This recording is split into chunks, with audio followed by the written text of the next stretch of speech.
जर येत असतील तर त्याला ताब्यात घ्या। या ट्रस्टच्या बाबतीमध्ये शासनाला आम्ही मागणी केलेली आहे। 3 दिवसामध्ये या मागण्यांचं निवारण जर शासनाने केलं नाही तर 27 तारखेला कलेक्टर ऑफिसच्या बाहेर आमचं तीव्र निषेधार्थ धरणे आंदोलन असेल। आणि याच्यामध्ये सगळ्यात महत्त्वाचा मुद्दा म्हणजे आमदार महोदय, सध्या काल एक व्हिडिओ आहे जे आमचे भारतीय बौद्ध महासभेचे कार्याध्यक्ष भीमरावजी आंबेडकर साहेब आहेत, त्यांना सुद्धा त्यांनी काल मुंबईमध्ये परवा दिवशी त्यांना सुद्धा निमंत्रण दिलेलं आहे, पण त्यांच्यापासून सुद्धा त्यांनी अस्थीचा मुद्दा हटवलेला आहे। आम्ही भीमरावजी आंबेडकर साहेबांशी बोलणं केलं, त्यांना फक्त कार्यक्रमाचं निमंत्रण दिलं, अस्थीबाबत कोणतीही कल्पना त्यांना दिली नाही।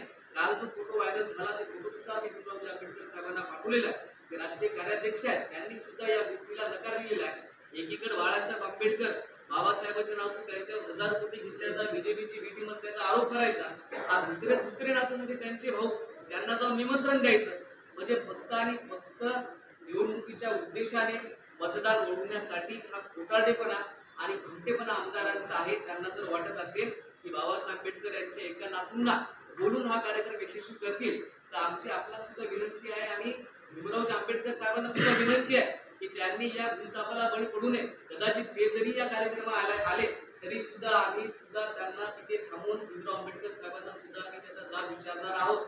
त्याबद्दल कोणतेही दुमत नाही, कारण चुकीच्या गोष्टीला आम्ही समर्थन देणार नाही। म्हणून एवढंच सांगणं आहे आमदार संतोषरावजी बांगर आणि या माध्यमातून त्यांना एवढा जाहीर इशारा आहे, या खोटारडेपणा बंद करा।